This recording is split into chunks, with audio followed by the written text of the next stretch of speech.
Welcome to IASC learning, जहां UPSC students को मिलती है ऑथेंटिक और डीप करंट अफेयर्स कवरेज। एक बार फिर से आप सभी को स्वागत है एक नई वीडियो में। आज की इस वीडियो में हम बात करने वाले हैं इंपॉर्टेंट कॉन्स्टिट्यूशनल अमेंडमेंट एक्ट्स की। जैसा कि आप देख पा रहे होंगे, हम लोग आज इस वीडियो में इंपॉर्टेंट कॉन्स्टिट्यूशनल अमेंडमेंट्स को जस्ट गो थ्रू करेंगे, क्योंकि अपकमिंग एग्जाम्स के लिए, क्योंकि हमें अगर पूरा कॉन्स्टिट्यूशनल अमेंडमेंट एक्ट पढ़ना है तो उसके लिए हमें पॉलिटी पढ़ना पड़ेगा। अब पॉलिटी पढ़ाने के लिए हमें एक सेपरेट पॉलिटी का पूरा लेक्चर्स आएगा, जिसमें हम लोग आपको पॉलिटी पढ़ाएंगे और बहुत ही इजी वे में पढ़ाएंगे। और उससे पहले हम लोग एक बार गो थ्रू कर लेते हैं इंपॉर्टेंट कॉन्स्टिट्यूशनल अमेंडमेंट एक्ट्स को, जो कि आपके अपकमिंग पेपर्स में आएंगे। और ये वीडियो आपके लिए बहुत हेल्पफुल रहेगा अगर आप लोग कोई भी एग्जाम दे रहे हैं, आप लोग ADO दे रहे हैं, आप लोग BSSC दे रहे हैं, आप लोग SSC GD दे रहे हैं, कोई भी एग्जाम आप लोग दे रहे हैं, आपके लिए बहुत यूजफुल रहेगा।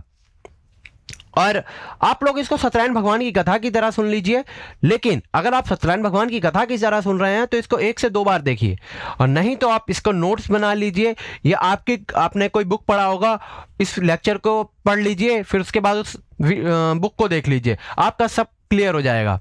और 1 से 2 क्वेश्चन 1 नंबर तो मान के चलिए आपको मिल ही सकता है इस वीडियो से, तो लास्ट तक बने रहिएगा।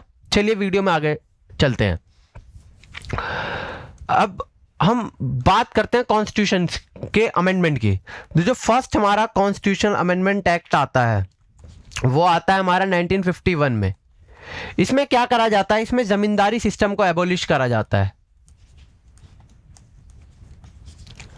इसमें जमींदारी जो सिस्टम चल रहा होता है उसको एबॉलिश कर दिया जाता है। अब क्वेश्चन ये आ सकता है कि आपका किस अमेंडमेंट के थ्रू जमींदारी सिस्टम को एबॉलिश करा गया था, तो आपको ध्यान रखना है फर्स्ट कॉन्स्टिट्यूशन अमेंडमेंट एक्ट 1951। और इसी के साथ इसमें एक और चीज ऐड करा गया था, वो था 9th शेड्यूल। 9th शेड्यूल क्या था? कुछ नहीं था, जुडिशियल रिव्यू से इम्यून था, इम्यून फ्रॉम जुडिशियल रिव्यू। इसी के साथ आता है 4th constitution amendment act. 4th जो आता है आपका 1955 में। 4th कॉन्स्टिट्यूशन अमेंडमेंट आता है आपका 1955 में, जिसमें कुछ नहीं ऐड करा जाता है, इसमें और आइटम्स ऐड कर दिए जाते हैं। Items were added into a 9th schedule, जिसमें क्या था, जुडिशियल जो रिव्यू है उससे इम्यून था और कुछ नहीं था। इससे ज्यादा अगर हम लोग इसमें डाइव करेंगे तो उसके लिए हमें पूरा पॉलिटी रिवाइज करना पड़ेगा। ठीक है, हम एक गो थ्रू ले रहे हैं बस, कि हमें पता होना चाहिए ऊपर ऊपर से। अगर एग्जाम में आ जाता है तो हम क्वेश्चन को अप्रोच करने के लिए सुटेबल हैं।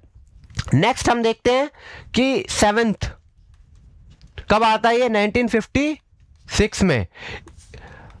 इसको सिर्फ आपको सुनना नहीं है, मेरे साथ आप कोशिश करिए कि आप रिवाइज करें। अगर आप मेरे साथ, हमारे साथ आप लोग भी रिवाइज करते हैं ना, उससे क्या होता है, आप लोगों का भी जो लेवल है वो बढ़ेगा। ऑनलाइन में हम लोग लेक्चर देख लेते हैं, लेकिन हम लोग जो है रिलेट नहीं कर पाते हैं जैसे आमने सामने हम लोग पढ़ते हैं।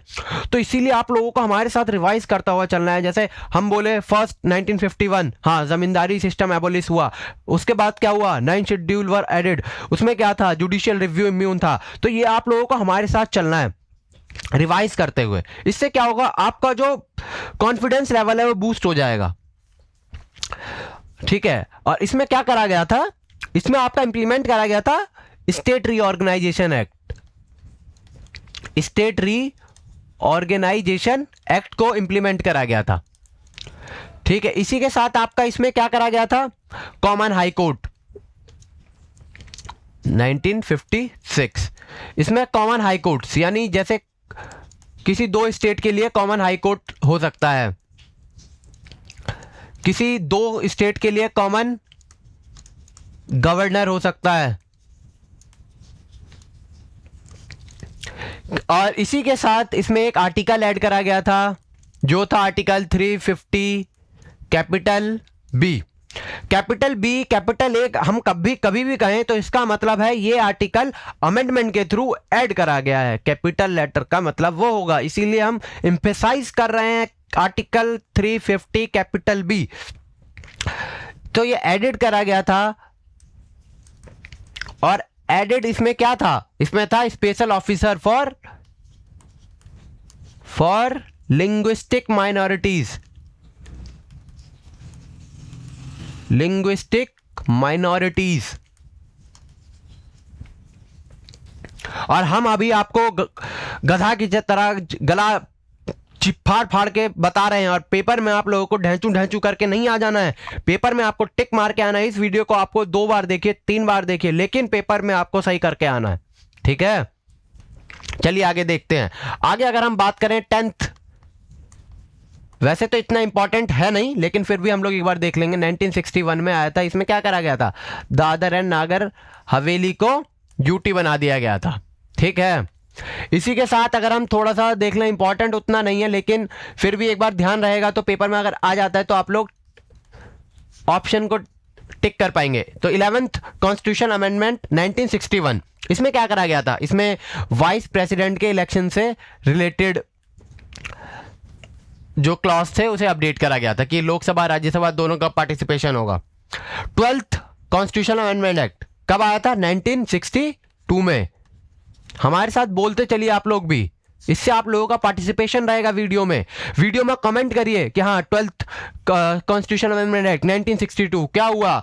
दमन एंड दीव को यूटी बनाया गया, गोवा को ऑपरेशन, हाँ अब बताइए आप हमको कि दीव एंड दमन को हम लोग यूटी बना दिए, और जो गोवा है, गोवा को किस ऑपरेशन के थ्रू लिया गया था? तो गोवा को लिया गया था ऑपरेशन विजय। ये सब आपको ध्यान होना चाहिए, और ये सब आपको कमेंट करना है कि गोवा को एक्वायर करा गया था किसके थ्रू? ऑपरेशन विजय के द्वारा लिया गया था। और इसी के बाद अगर हम बात करें 13th, और 13 कॉन्स्टिट्यूशन अमेंडमेंट कब है? 1962 में ही आया है। और 1962 में नागालैंड को स्टेट का दर्जा दिया गया। कब दिया गया? 1962 में। कौन से अमेंडमेंट के द्वारा? 13 अमेंडमेंट के द्वारा। किसको? नागालैंड को। हम अभी गधा की तरह चिल्ला रहे हैं, इसका मतलब ये नहीं है आप लोग बस सत्यनारायण भगवान की कथा की तरह ही सुन के चले जाएं। इसको 1 से 2 बार देखिए और पेपर में बिल्कुल प्रैक्टिस करिए इसका। और अगर आप लोग अच्छा रिस्पॉन्स देंगे तो हम पूरा PYQ सीरीज ही ला देंगे आप लोगों के लिए। इसी के साथ हम लोग देखते हैं कि 15th कॉन्स्टिट्यूशन अमेंडमेंट एक्ट, ये कब आया? 1962 में आता है। और 1962 में क्या होता है? हाई कोर्ट रिक्वायरमेंट एज को चेंज कर दिया जाता है। जो हाई कोर्ट के जज साहब होंगे हमारे, उनकी जो एज है, उनका जो एज होता है उसको क्या करा जाता है? तो 60 से 62 कर दिया जाता है। और अपॉइंटमेंट किसके द्वारा होता है हाई कोर्ट जज का? कमेंट करिए, सब हम बताइए देंगे। तो आप लोग क्या पढ़े हैं अभी तक जी? कमेंट करिए, फिर हम पूरा पॉलिटी का सीरीज लाएंगे, पूरा PYQ कराएंगे आपको, ठीक है। चलिए 18th, पेनो चेंज कर लेते हैं थोड़ा, आप लोगों को तड़कता भड़कता चाहिए होता है। 21st, तो अब हम बात करते हैं 21st की। तो 21st कब आया है जी? 1967 में। और 1967 में क्या आया? इसमें सिंधी को 15th ऑफिशियल लैंग्वेज, जो सिंधी है हमारा लैंग्वेज,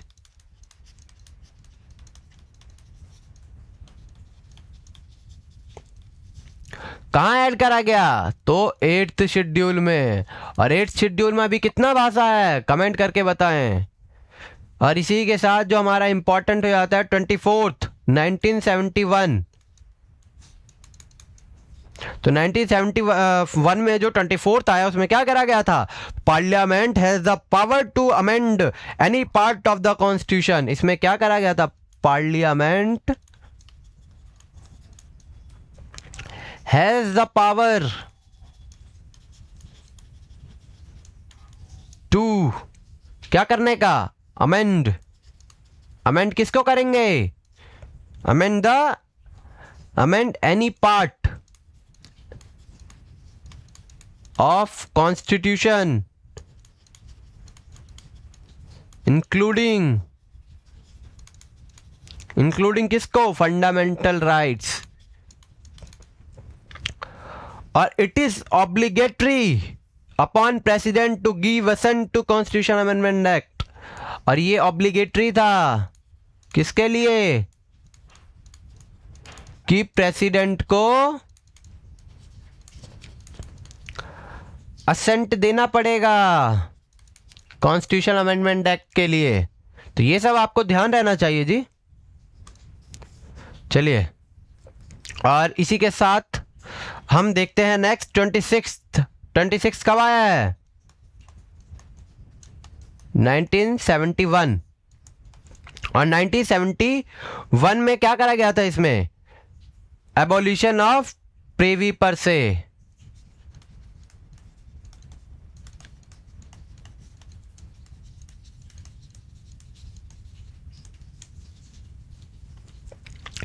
देखिए, ये उतना इंपॉर्टेंट नहीं है आपके लिए, लेकिन हम लोग एक बार देख ले रहे हैं। कहीं पेपर में मास्टरवा का मन हुआ, दे दिया, नींदे में बैठ के पेपर बना रहा है और छाप दिया, तो क्या कर लेंगे जी?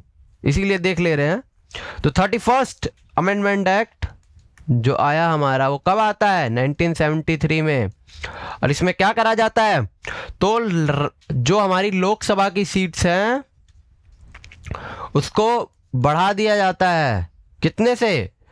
तो 525 से 545 कर दिया जाता है। कितना कर दिया जाता है? 525 से 545। और नेक्स्ट क्या है? 35th कब आता है जी? 1974। क्या समझे? मास्टरवा को हिंदी नहीं आता है, हिंदियों आता है जी हमको। तो 36th 1974 में जो आया उसमें क्या कराया गया था? तो सिक्किम को क्या करा? किस चीज का दर्जा दिया गया था? Associate state.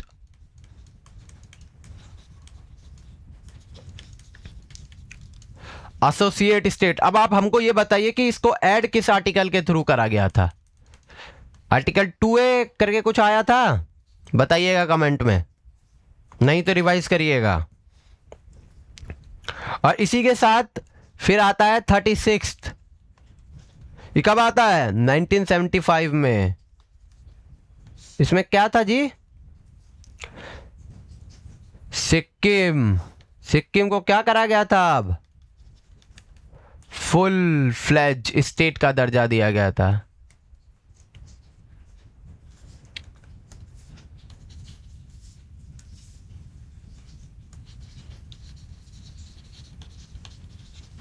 अब फुल फ्लेज स्टेट का दर्जा दिया गया। और उसके बाद जो आता है आपका 42nd 1976। क्या कहा जाता है इसको? Mini constitution. क्या ऐड करा गया था?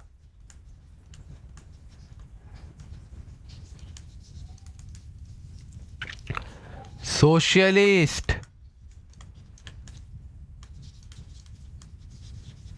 सेक्युलर और इंटीग्रिटी। उसके बाद और क्या ऐड करा गया था? तो फंडामेंटल ड्यूटीज में और क्या करा गया था? तो जो लोकसभा का टेन्योर होगा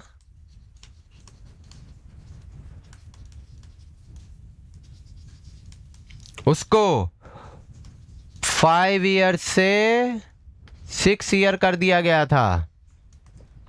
लोकसभा के टेन्योर को, कि जो लोकसभा का टेन्योर होगा वो कितना होगा? तो 5 साल से 6 साल कर दिया। प्लस क्या करा गया था? फ्रोजन किसको? तो लोकसभा की सीट को on the basis of census कहाँ का? 1971 में टिल 2001 तक। ठीक है।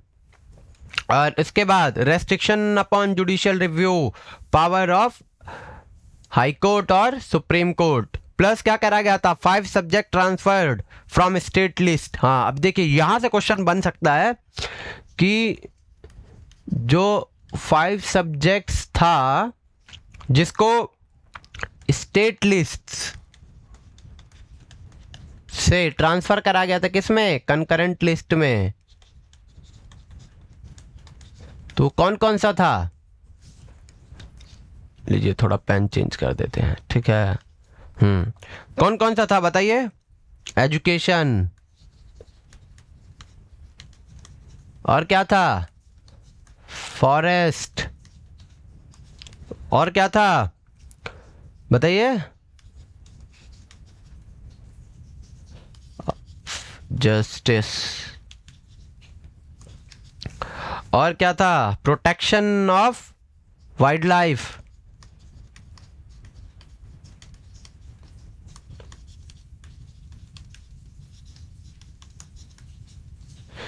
और इसके साथ जो एक और सब्जेक्ट था वो था वेट एंड मेजर्स।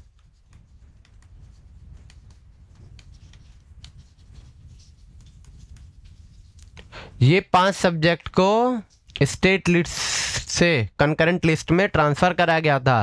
अब आप ये बताइएगा कमेंट में कि कंकरेंट लिस्ट का क्या मतलब है। ये सब अगर हम लोग इसको पूरा पढ़ेंगे तो काफ़ी लंबा लेक्चर हो जाएगा, इसीलिए हम लोग इस पर ज़्यादा डीप नहीं जाएंगे। और इसके लिए हम पूरा पॉलिटी का जब हम लोगों का लेक्चर आएगा तो उसमें आपको सब कुछ बताया जाएगा, ठीक है। चलिए, और इसमें डीपीएसपी में 4 न्यू आर्टिकल्स ऐड करे गए थे। 4 न्यू आर्टिकल्स वर एडेड। तो आर्टिकल्स क्या था? 39 हेल्थी डेवलपमेंट ऑफ चिल्ड्रन,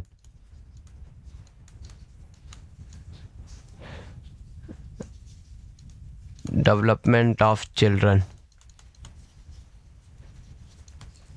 और इसके साथ क्या था? आर्टिकल 39 कैपिटल ए, इसमें क्या था?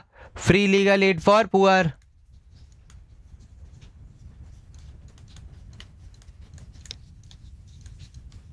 इसके साथ क्या था हमारा? 43 कैपिटल ए, इसमें क्या था? Management for of Indus.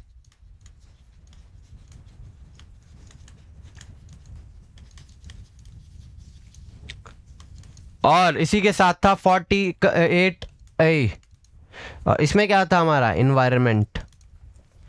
तो यही सब चीज़ था जो ऐड करा गया था 42nd अमेंडमेंट एक्ट 1976 के द्वारा, जिसमें आपका इस वजह से उसको मिनी कॉन्स्टिट्यूशन कहा जाता है। इसी के साथ हम देखते हैं 44th 1978 में आया है आपका जो 44th अमेंडमेंट एक्ट 1978 में जो आया है उसमें क्या करा गया था? तो जो लोकसभा का टेन्योर बढ़ाया गया था, कितना? 6 ईयर, उसको वापस फिर से 5 ईयर कर दिया गया। देख रहे हैं ये लोग आपस में खेल रहा है, कहीं 6 साल कर दे रहा है, कहीं 5 साल कर दे रहा है। Article 31 right to property was removed. 31 क्या था? राइट टू प्रॉपर्टी क्या कर दिया गया? रिमूव्ड कर दिया गया। और रिमूव करके कहाँ रखा गया? कमेंट में बताइए, देखते हैं आप लोगों को कितना रिवाइज करे हैं। और इसी के साथ आर्टिकल 352 क्या है जी? Article 352, national emergency can be implemented by president only after the written recommendation of cabinet. यानी जो नेशनल इमरजेंसी जो लगेगा आपका,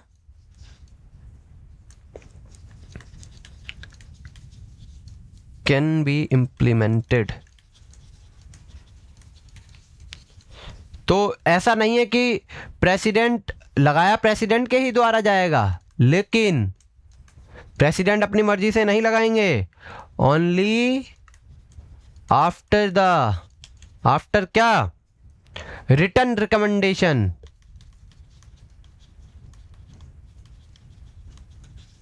रिटन रिकमेंडेशन किससे? तो of cabinet.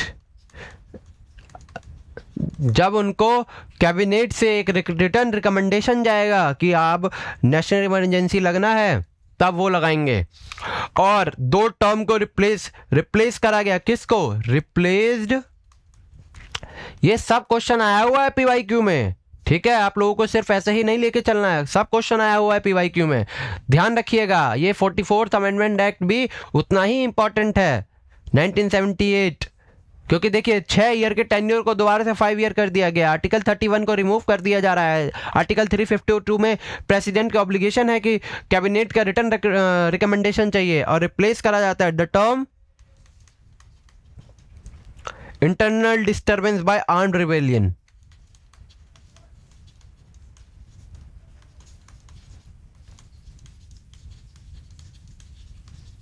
Bye arm rebellion. और इसी के साथ हमारा जो आता है वो आता है 52nd। वो कब आता है? 1985 में।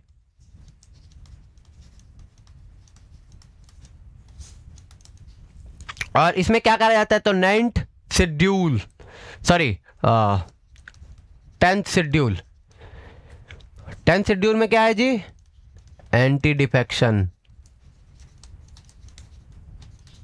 एंटी डिफेक्शन किससे रिलेटेड है बताइए? अब इसी के साथ अगला आता है 56 1987 में। इसमें क्या होता है? तो गोवा को फुल फ्लेज स्टेट बना दिया जाता है। इससे पहले किसको बनाया गया था? कमेंट में बताइए, अभी ही पढ़े हैं थोड़ी देर पहले।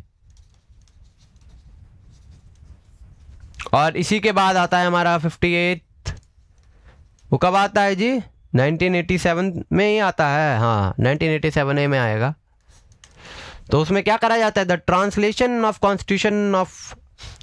Constitution from English to Hindi will have some same effect. यानी जो भी कॉन्स्टिट्यूशन को ट्रांसलेट करा जाएगा इंग्लिश से हिंदी में, उसका जो मीनिंग होना चाहिए वो बिल्कुल नहीं बदलना चाहिए। ठीक है,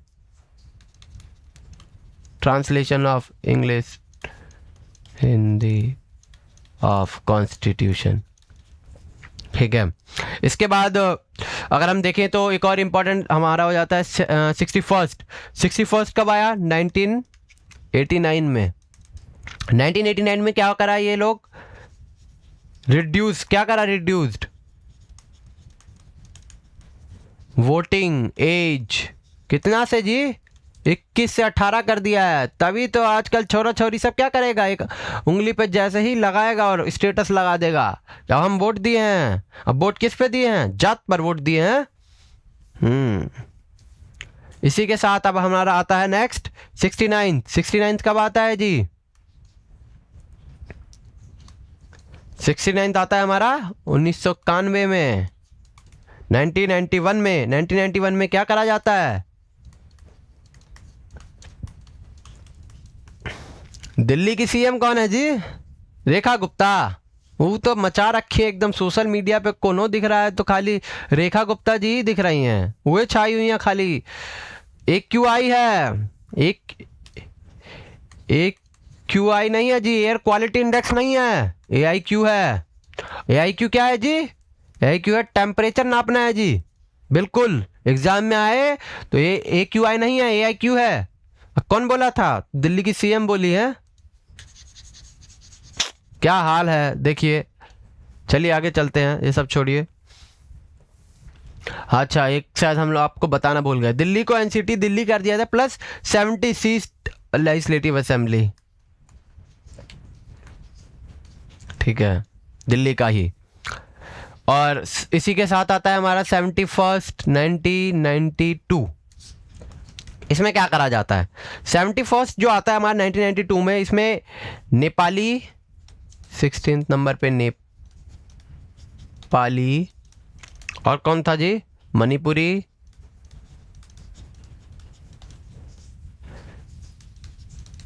और क्या है? कौन क्या करा गया इन तीनों को? एडेड। कहाँ करा जी? अजी 8th शेड्यूल। ठीक है, उसी के बाद हमारा आता है 73rd 1992 में आता है। और 1992 में क्या होता है? आर्टिकल 243 240O तक पार्ट 9 में। ये सब ध्यान रखने वाला चीज है। ठीक ठीक है। 11th शेड्यूल 29 आइटम्स ऐड कर दिया जाता है, ठीक है। इसी के बाद हम देखते हैं 74th में क्या है, 92। देखिए अगर हम कोई पॉइंट आपको भूल गए होंगे बताना किसी भी उसमें, आप कमेंट कर दीजिएगा, ठीक है, तो हम बता देंगे। 74th 1992 इसमें क्या करा गया था, म्युनिसिपालिटी।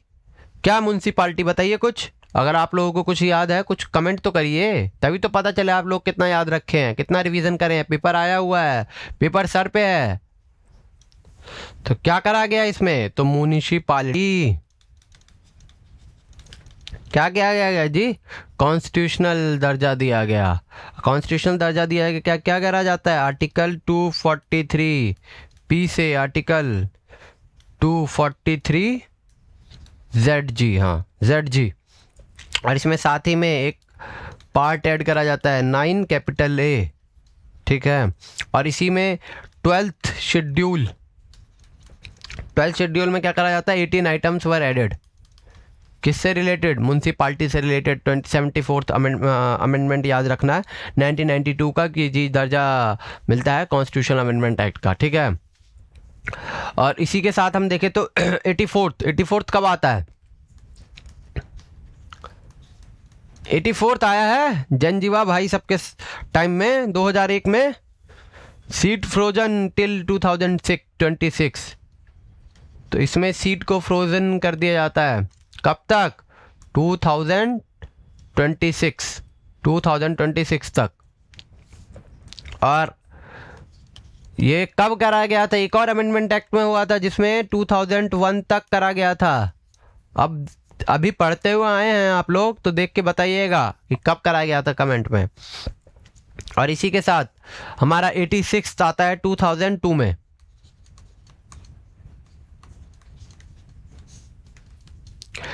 इसमें क्या होता है, right to education.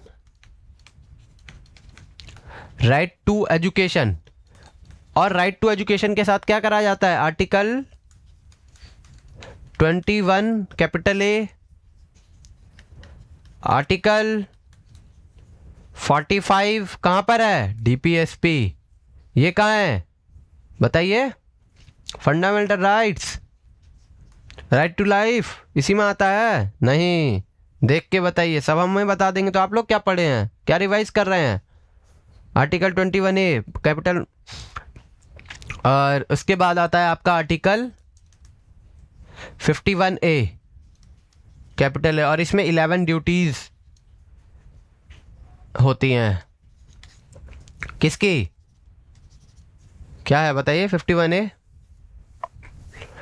Fundamental rights है, तो ये इसमें क्या है, फंडामेंटल ड्यूटीज है जी।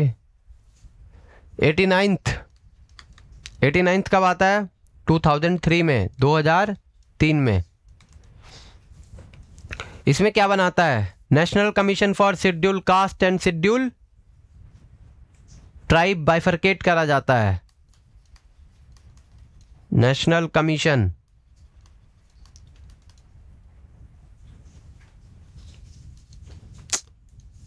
सर पेनो धोखा दे देता है, कमीशन फॉर किसके लिए, schedule caste and schedule tribe जो है इसको बाइफरकेट कर देंगे।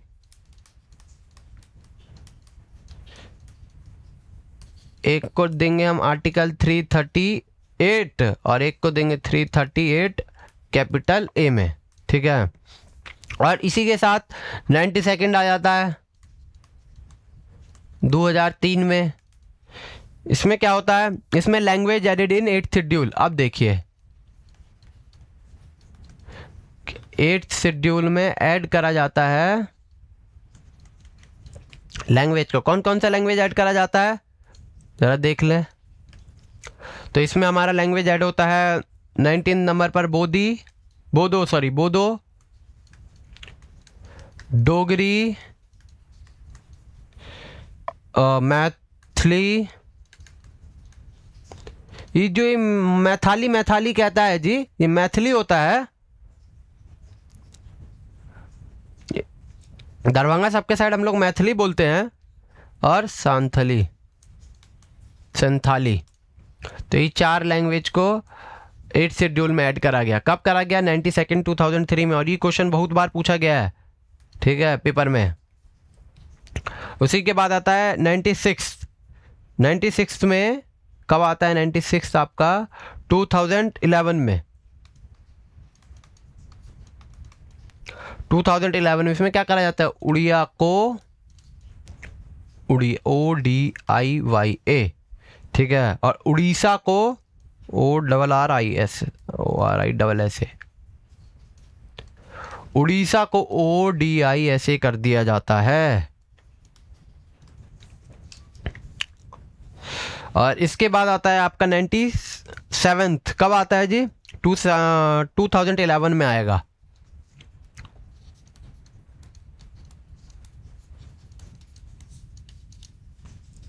और 2011 में इसमें क्या आता है? Cooperative societies got constitutional status.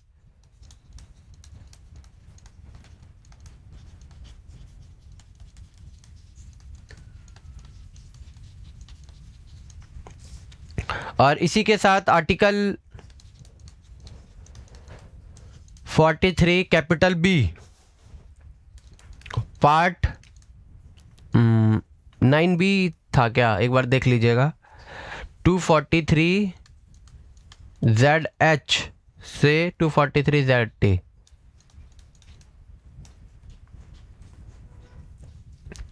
Add करा जाता है, ठीक है। और फिर 99th आता है हमारा 2014 में, 2014 में ये आता है कॉलेजियन सिस्टम वाज रिप्लेस्ड। हाँ, ये देखिए यहाँ पे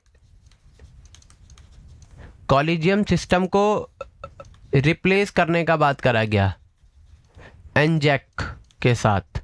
एनजैक क्या है? National judicial appointment commission.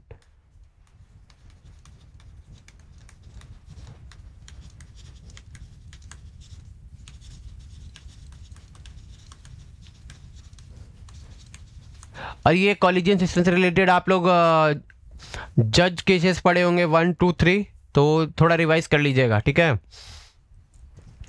और लेकिन क्या होता है कॉलेजियम सिस्टम में? क्या होता है?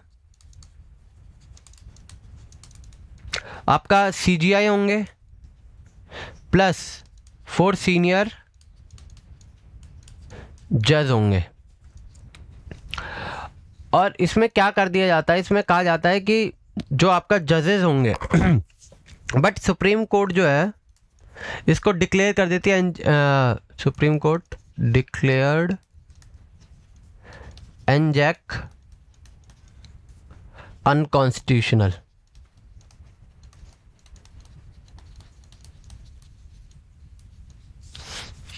ठीक है। फिर आता है 100 आ गया है भैया 2015 में। कब आया है? इसमें क्या हुआ था? तो बांग्लादेश से हमने टेरिटरी एक्सचेंज करा था।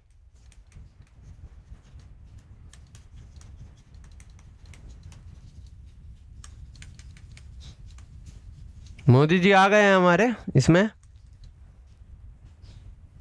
111 इनक्लेव देते हैं हम लोग एंड लेते कितना है? 51।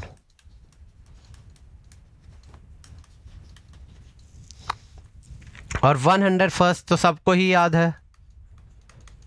कब आया था? 2016 में। क्या था इसमें? GST। और इसी के साथ अगर हम 102 देखें, कब आया था? 2018 में। क्या था इसमें?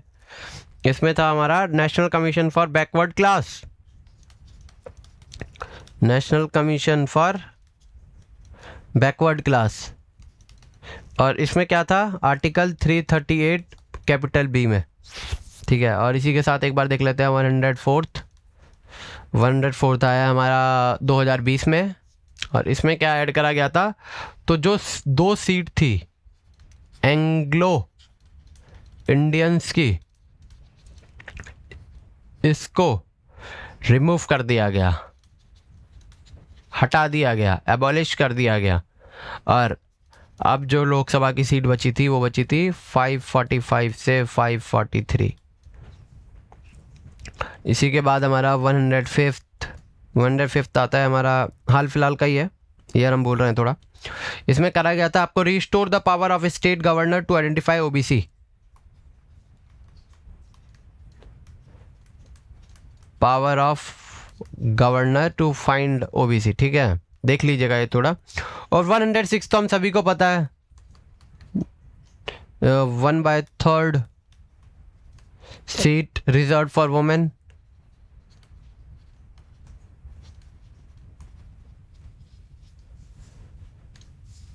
ठीक है, और बाकी अगर कोई छूटा हो तो आप लोग हमको बता सकते हैं कमेंट में। एंड थैंक यू आप सभी का लास्ट तक बने रहने के लिए।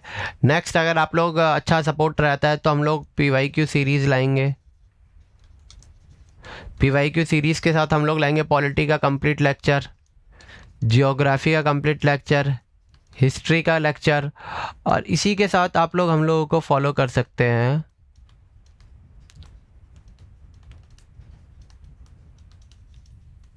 ये हम लोगों का वेबसाइट है, यहाँ पे आप लोगों को करंट अफेयर वगैरह आराम से मिल जाएगा। ठीक है, धन्यवाद, मिलते हैं नेक्स्ट वीडियो में।